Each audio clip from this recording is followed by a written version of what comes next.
Conseil du cœur de Sa Sainteté le Dalai Lama, parution en 2002. La résidence du Dalai Lama domine l'immensité des plaines de l'Inde, que l'on voit s'étendre à perte de vue depuis les fenêtres. Au nord, quelques pics enneigés rappellent aux visiteurs que le Tibet n'est qu'à une centaine de kilomètres à vol d'oiseau, si près, si loin. Un calme bienfaisant règne partout. On parle peu et à voix basse, conscient de la vanité des paroles inutiles. Le silence ne se rompt que lorsque jaillit en cascade le rire bienveillant du Dalai Lama. Ce dernier, pendant plusieurs mois de l'année, doit répondre aux aspirations de tous et soutenir la cause du Tibet, étouffé dans l'étau implacable de la dictature chinoise et délaissé par les démocraties plus avides de nouveaux marchés que de justice. Cet infatigable pèlerin de la paix se plonge alors dans un tourbillon d'activités où les instants de répit se mesurent en minutes. Certes, mais il garde toujours la même sérénité, la même attitude disponible, regard particulier où se lisent à la fois bonté, simplicité et beaucoup d'humour. Son message est toujours le même, il le répète inlassablement à qui veut l'entendre. Tout être, même celui qui nous est hostile, redoute comme nous la souffrance et aspire au bonheur. Il a le même droit que nous d'être heureux et de ne pas souffrir. Soucions-nous donc sincèrement des autres, nos amis comme nos ennemis. C'est la base de la véritable compassion. Le Dalai Lama nous exhorte à développer le potentiel de bonté et d'amour que, dit-il, sans hésiter, nous possédons tous. Il met constamment l'accent sur la responsabilité universelle, la prise de conscience que chacun de nous, en tant que membre de la famille humaine, peut être artisan de la paix et protecteur des êtres. Le désarmement extérieur passe par le désarmement intérieur, dit-il souvent. Une grande partie de nos souffrances viennent de ce que nous avons trop de pensées. En même temps, nous ne pensons pas de manière saine. Nous ne prêtons intérêt qu'à notre satisfaction immédiate, sans mesurer à long terme les avantages et les inconvénients, pour nous-mêmes ou pour les autres. Or, cette attitude finit toujours par se retourner contre nous. Il est sûr et certain qu'en changeant simplement notre façon de voir les choses, nous pourrions réduire nos difficultés actuelles et éviter d'en créer de nouvelles. Certaines souffrances, comme celle de la naissance, de la maladie, de la vieillesse et de la mort, sont inévitables. La seule chose que nous pouvons faire, c'est réduire la peur qu'elles provoquent en nous. Le nombre de problèmes dans le monde, depuis les disputes conjugales jusqu'aux guerres les plus dévastatrices, pourraient être évités en adoptant tout bonnement une attitude saine. Si nous ne réfléchissons pas correctement, si notre vie est trop courte, nos méthodes sans profondeur, et si nous ne considérons pas les choses d'esprit ouvert et détendu, nous transformons en difficultés majeures ce qui n'était au départ que des problèmes insignifiants. En d'autres termes, nous fabriquons un grand nombre de nos souffrances. Le plus important avec les enfants est de s'assurer que leur éducation, dans le sens le plus large du terme, c'est-à-dire l'acquisition de connaissances, mais aussi le développement de qualités humaines fondamentales, soit complète. C'est dans l'enfance que sont posées les fondations de la vie. La manière de penser que nous acquérons pendant ces années cruciales aura une influence profonde sur le cours de notre existence. De la même façon que la nourriture et l'hygiène corporelle auront un effet sur notre santé future. Sur la base de mon expérience, je conseille aux jeunes de considérer la période des études comme un moment crucial de leur existence. Dès l'enfance, il faut aussi apprendre à s'entendre et à s'entraider. Les querelles et les conflits mineurs sont inévitables, mais l'important est de s'habituer à passer l'éponge, à ne jamais garder rancune. On s'imagine parfois que les enfants ne pensent pas à des sujets sérieux comme la mort, mais quand j'écoute les questions qu'ils posent, je m'aperçois qu'ils réfléchissent souvent à des problèmes graves, en particulier à ce qu'il se passe après cette vie. Durant l'enfance, l'intelligence s'épanouit, l'esprit déborde d'interrogations. Ce désir intense de connaître est la base de notre épanouissement. Plus nous nous intéressons au monde et cherchons le pourquoi et le comment des choses, plus notre conscience devient claire et notre esprit d'initiative se développe. Un autre point me semble essentiel. Dans notre société moderne, nous avons tendance à nous désintéresser de ce que j'appelle les qualités humaines naturelles. Bonté, compassion, esprit d'entente, capacité de pardonner. Dans l'enfance, on se lie facilement. On rit une fois ensemble et on est aussitôt amis. On ne se demande pas quel est le métier ou la race de l'autre. L'important, c'est de créer des liens. La confiance en soi et la capacité de se tenir debout seul me paraissent essentielles pour réussir notre vie. Être conscient de notre potentiel intérieur, avoir la certitude que nous pouvons toujours nous corriger, nous améliorer, nous enrichir est crucial.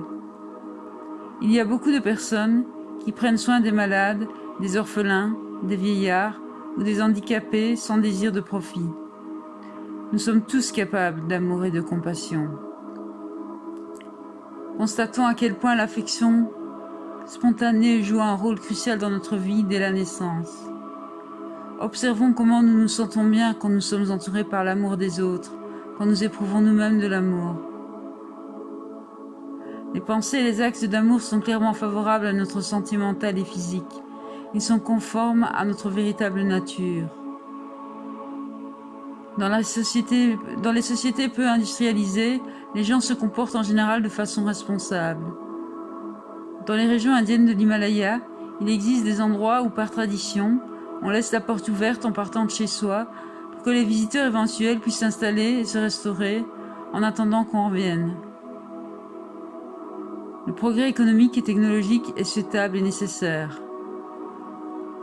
Une société où coexiste le développement matériel et le progrès de l'esprit est une société qui peut véritablement être heureuse. Comment peut-on y parvenir ? C'est la famille qui doit jouer le rôle majeur. Si dans la famille règne véritablement la paix, si on y trouve à part des connaissances de réelles valeurs morales et qu'on y apprend à vivre de manière droite et altruiste, il devient alors possible de bâtir le reste de la société. La famille a une immense responsabilité. Le célibat peut être un choix utile dans la mesure où il permet de se consacrer avec plus de liberté et d'efficacité à ce que l'on veut faire. Vivre en communauté, c'est un peu vivre dans une grande famille qui répond à nos besoins. On se joint à un groupe parce qu'on lui trouve certaines qualités, on travaille ensemble, chacun accomplit sa tâche quotidienne et reçoit sa part de l'effort commun. Il me semble que c'est une solution pratique. Plus on rencontre d'opinions différentes, plus on a l'occasion d'acquérir une compréhension nouvelle des autres et de s'améliorer soi-même. Il est très important de dialoguer. Sans ça, c'est la porte ouverte aux pensées négatives. Cherchons toujours un terrain d'entente. L'essentiel est de s'intéresser tout de suite à l'opinion de l'autre. C'est sûrement quelque chose dont nous sommes capables. Le seul avantage d'être riche, à mon sens, c'est de pouvoir mieux aider les autres. Socialement, on joue un rôle plus important, on a davantage d'influence. Si on a de bonnes pensées, on peut faire beaucoup de bien. Je dis souvent que nous sommes responsables de cette terre. Si nous sommes capables, grâce à notre richesse par exemple, de faire quelque chose d'utile, mais que nous ne faisons rien, nous sommes des inconscients. Nous utilisons chaque jour la nourriture et toutes les commodités que les autres fabriquent ou font pousser pour nous. Dès le moment où nous avons de quoi vivre, aidons à notre tour le reste du monde. Si vous avez beaucoup d'argent, la meilleure façon de l'utiliser est d'aider les pauvres, ceux qui souffrent, et d'une manière générale de rendre les habitants de la Terre plus heureux en apportant des solutions à leurs problèmes. Aider les autres ne veut pas dire simplement leur donner de l'argent. Cela veut surtout dire leur permettre de s'éduquer et de se soigner et les rendre capables de pourvoir à leurs propres besoins. Si vous êtes riche, restez également conscient que vous êtes un être humain et qu'à ce titre, vous ne différez pas du pauvre. Vous avez besoin de la richesse du bonheur intérieur et ce bonheur ne s'achète pas. Les hommes doivent se rendre compte par eux-mêmes de la nécessité de partager. À long terme, les riches n'ont rien à gagner en laissant la situation mondiale se dégrader. Et si on est pauvre ou on possède l'essentiel, il n'y a aucune raison de se décourager ou de se replier sur soi. Nous avons tous le même potentiel. Il ne sert à rien d'être amer et de se révolter contre ceux qui possèdent. Bien sûr, les riches doivent respecter les pauvres, et s'ils abusent de leur pouvoir, les pauvres doivent se défendre. Mais cultiver l'envie ou la jalousie ne mène nulle part. Si l'on veut être riche soi-même, il vaut mieux, dans la mesure du possible, faire l'effort de s'éduquer plutôt que de rester assis à ronger son frein. Avec la bonne attitude, on peut rester heureux, même dans les pires conditions. Aujourd'hui, la médecine fait de grands progrès, mais dans la prévention comme dans la guérison, l'attitude mentale conserve un rôle crucial, c'est une évidence. Le corps et l'esprit sont étroitement liés et s'influencent l'un l'autre. C'est pourquoi, aussi grave que soit votre maladie, ne perdez jamais espoir. Si vous êtes croyant au moment de mourir, rappelez-vous votre foi et priez. Si vous croyez en Dieu, dites-vous que même s'il est triste d'arriver à la fin de sa vie, Dieu doit avoir ses raisons. Il y a là quelque chose de profond que vous êtes incapable de comprendre. Cela vous aidera certainement. Pour le croyant, qu'il admette ou non les renaissances, l'essentiel au moment de la mort est de stopper les pensées de la conscience grossière en suscitant clairement en soi la foi en Dieu ou un autre état mental positif. L'idéal est de maintenir son esprit aussi clair que possible.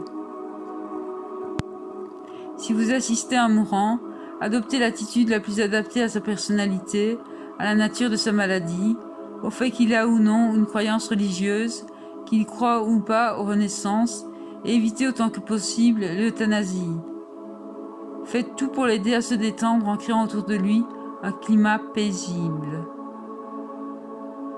En fait, nous sommes tous des malfaiteurs potentiels, et ceux que nous mettons en prison ne sont pas plus mauvais, au fond d'eux-mêmes, que n'importe lequel d'entre nous. Notre devoir est de les aider à guérir. La société, quant à elle, ne doit pas rejeter celui qui a commis une erreur et qui est qualifié de criminel. C'est un être humain à part entière qui fait comme nous partie de cette société et qui lui aussi peut changer. Il faut absolument lui rendre l'espoir et le désir de donner à sa vie une autre direction. Certains chrétiens disent que l'homosexualité est une faute grave, d'autres non. Certains bouddhistes l'admettent alors que d'autres non. Si vous n'avez pas de religion et désirez avoir des rapports sexuels avec quelqu'un du même sexe, d'un commun accord, et si vous y trouvez satisfaction non violente, je ne vois rien à y redire. Je pense même, si c'est un point important, qu'il est injuste que les homosexuels soient parfois rejetés par la société, soient punis ou perdent leur travail. Il n'y a aucune raison de rejeter les homosexuels ou d'avoir envers eux une attitude discriminatoire. Si les politiciens veulent qu'on les aime et les estime, il est important à mon avis qu'ils soient honnêtes et expriment sincèrement leurs convictions. La franchise est une qualité essentielle. Si nous parlons toujours avec franchise, ceux qui aiment nos idées nous apprécieront et se rallieront à nous. Une fois qu'on se retrouve au pouvoir, on doit être particulièrement attentif à ce qu'on fait, mais aussi à ce qu'on pense. Quand on est président, ministre ou un autre personnage impuissant, on est escorté, honoré, entouré de toutes sortes d'attentions, notre influence est grande. C'est alors qu'on se doit d'être le plus conscient de ses pensées, de ses motivations, si l'on ne veut pas perdre le sens de sa mission véritable. La politique n'a rien de sale en soi. Il en est de même pour la religion. Les hommes politiques sont indispensables.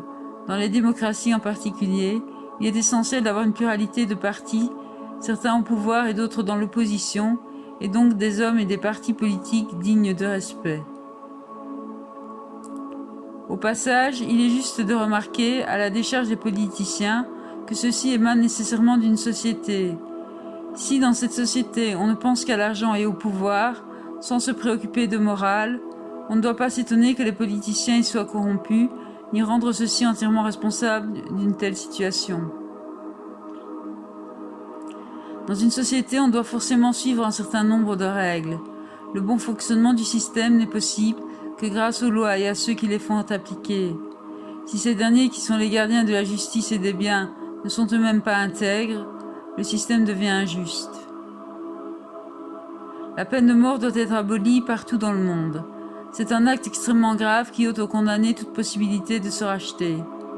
Or, un criminel est un être comme un autre, qui peut, selon les circonstances, devenir meilleur, de la même façon que vous et moi, nous pouvons, dans certaines situations, devenir pire.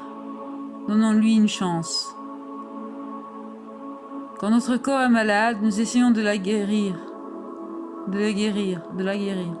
Pourquoi ne devrions-nous pas soigner les éléments malades de la société ? Nous sommes tous responsables du monde dans lequel nous vivons. Nous sommes tous concernés par l'environnement, les guerres, les famines, les souffrances d'un grand nombre de populations, l'abîme entre les nations riches et les nations pauvres.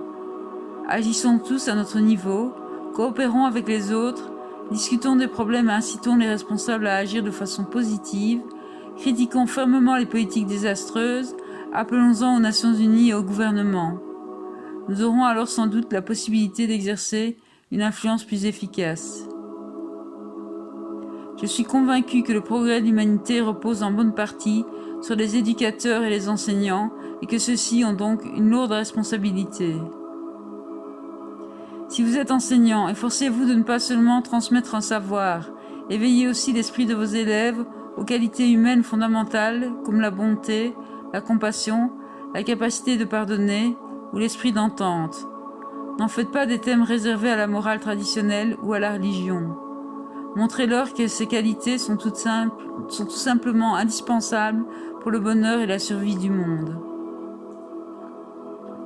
Apprenez-leur à dialoguer, à résoudre tous les conflits de manière non violente, à s'intéresser dès que surgit un désaccord à ce que pense l'autre. Enseignez-leur à ne pas voir les choses d'un point de vue étroit, à ne pas penser qu'à eux, qu'à leur communauté, leur pays, leur race, mais à prendre conscience que tous les êtres ont les mêmes droits et les mêmes besoins. Sensibilisez-les à la responsabilité universelle. Montrez-leur que rien de ce que nous faisons n'est anodin, que tout a une influence sur le reste du monde. Ne vous contentez pas de paroles, donnez vous-même l'exemple. Les élèves se souviendront davantage de ce que vous leur dites. En bref, montrez-vous responsable du futur de vos élèves sous tous ces aspects. La nécessité de ne pas nuire devrait toujours être présente à l'esprit des scientifiques.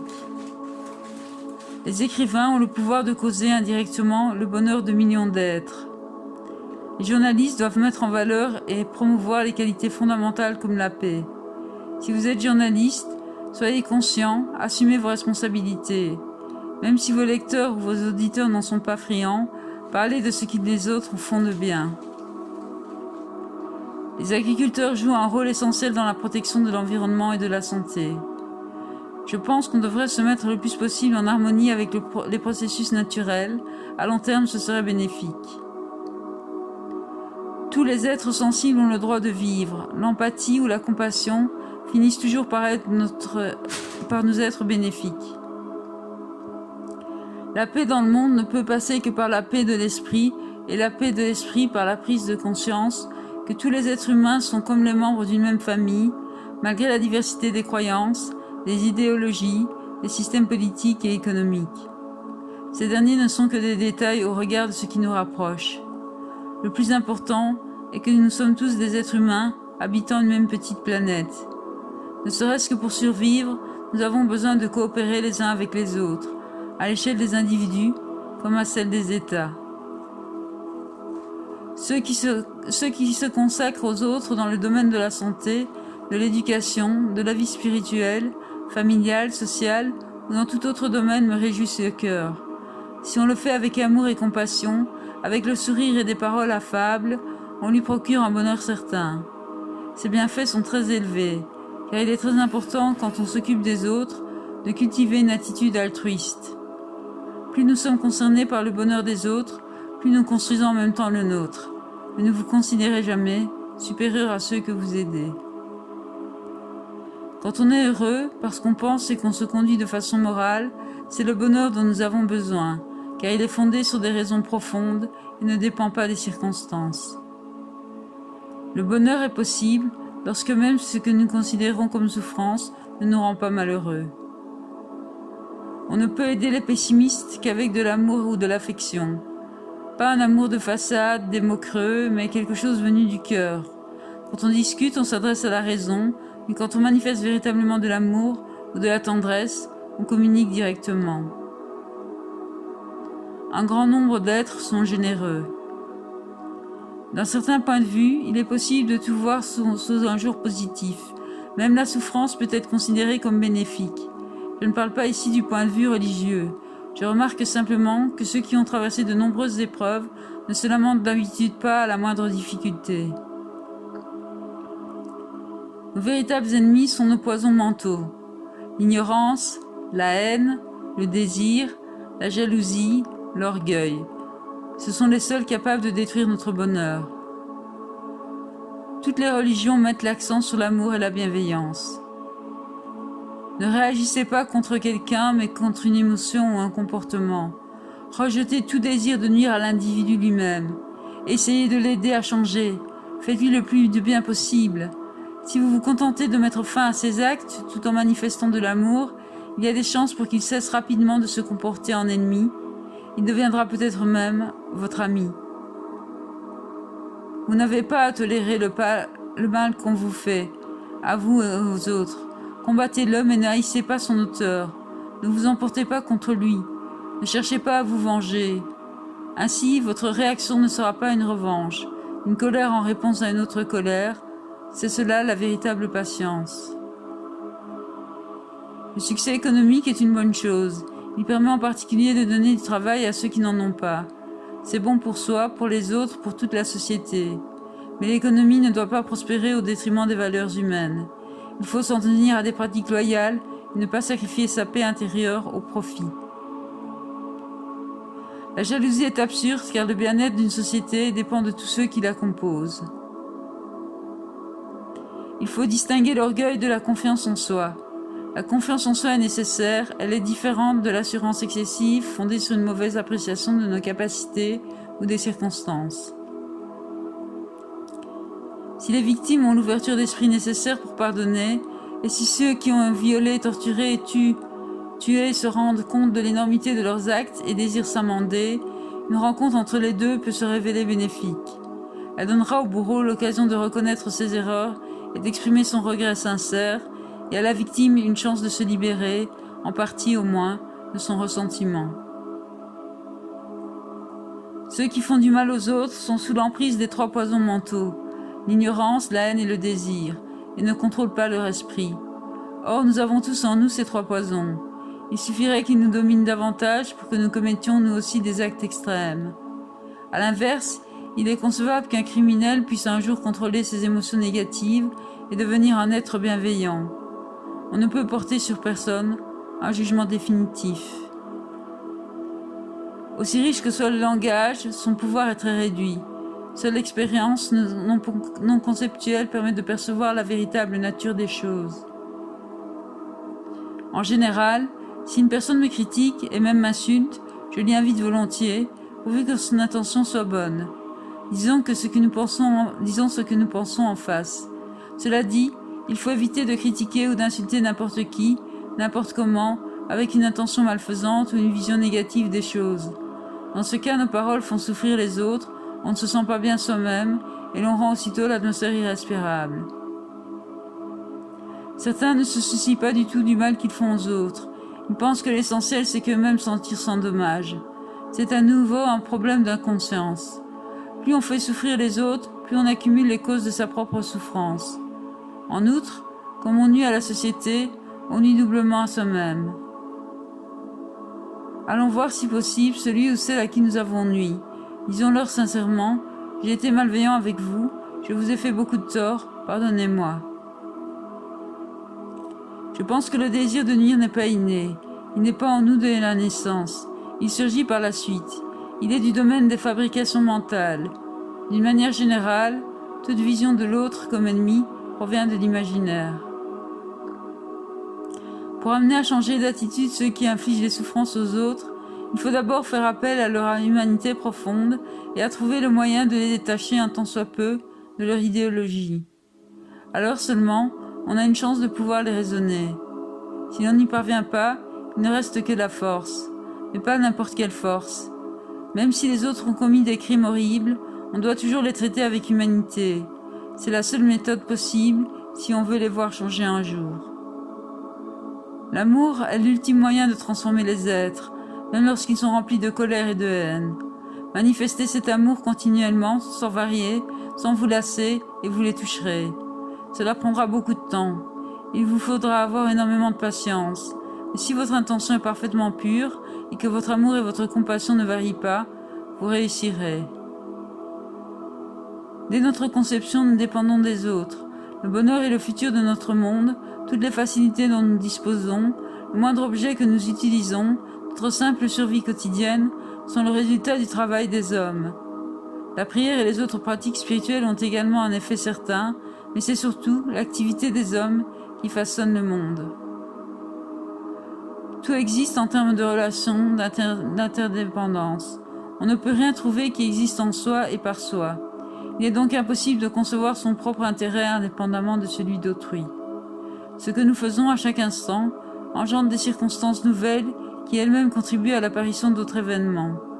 Quoi que nous fassions, nous participons volontairement ou pas à la chaîne des causes et des effets. De même, nos souffrances et nos plaisirs futurs sont le résultat de causes et de conditions présentes, même si la complexité de cet enchaînement nous échappe. Nous sommes donc responsables vis-à-vis de nous-mêmes et vis-à-vis des autres. Tout le monde est libre de croire ou de ne pas croire. Si vous avez une religion, faites en sorte que vos pensées correspondent à ce que vous dites. Chacun a sa nature et ses aspirations propres, et ce qui convient aux uns ne convient pas nécessairement aux autres. C'est un point qu'il faut absolument garder à l'esprit quand on juge les autres religions et voies spirituelles. Leur diversité correspond à celle des êtres, et même s'ils ne se perçoivent pas forcément de cette manière, il n'en reste pas moins qu'un grand nombre d'êtres y ont trouvé et y trouvent encore un grand secours. Gardons cela à l'esprit et accordons à toutes les religions le respect qu'elles méritent. C'est très important. Une religion ou une voie spirituelle doit être utile au moment où notre esprit est en difficulté. L'important, c'est de mêler intimement à son esprit l'enseignement ou la pratique que l'on reçoit et de les appliquer dans la vie de tous les jours. Ce n'est pas quelque chose dont on devient capable d'un seul coup, cela vient peu à peu, à force d'entraînement. Les gens sans religion sont très nombreux et personne ne peut les forcer à changer. L'important est que leur vie ait un sens, c'est-à-dire au fond qu'ils soient heureux. Tout ce que nous faisons a une influence tôt ou tard sur le reste du monde.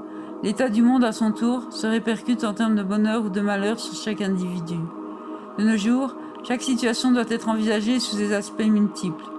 Si nous nous sentons concernés par la paix et le bonheur de tous sur cette terre, apprenons à voir les choses de manière plus vaste et mesurons l'importance du comportement de chacun.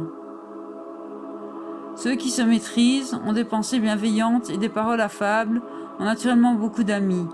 On se sent bien en leur présence et même les animaux s'approchent d'eux. Où qu'ils soient, ils créent une atmosphère si agréable qu'on n'a pas envie de les quitter. Nous dépendons des autres pour nous nourrir, nous vêtir, trouver une place dans la société, devenir célèbres et pourtant nous considérons comme des ennemis ces gens auxquels nous sommes si étroitement liés. Est-ce qu'il n'y a pas là une étonnante contradiction? La vie de célibataire est réellement plus sereine. La pratique de la méditation sert à transformer notre être. Cultivons l'amour et la compassion, ces deux choses qui donnent vraiment sens à la vie. Le reste est accessoire. Voilà la religion que je prêche davantage que le bouddhisme. Elle est simple. Son temple, c'est le cœur. Sa doctrine, l'amour et la compassion. Sa morale, aimer et respecter les autres, quels qu'ils soient. Laïcs ou religieux, nous n'avons pas d'autre choix si nous voulons ne serait-ce que survivre dans ce monde. Être bon, franc, avoir des pensées positives, pardonner à ceux qui nous font du tort, traiter chacun comme un ami, secourir ceux qui souffrent et ne jamais se prendre pour supérieur aux autres. Merci.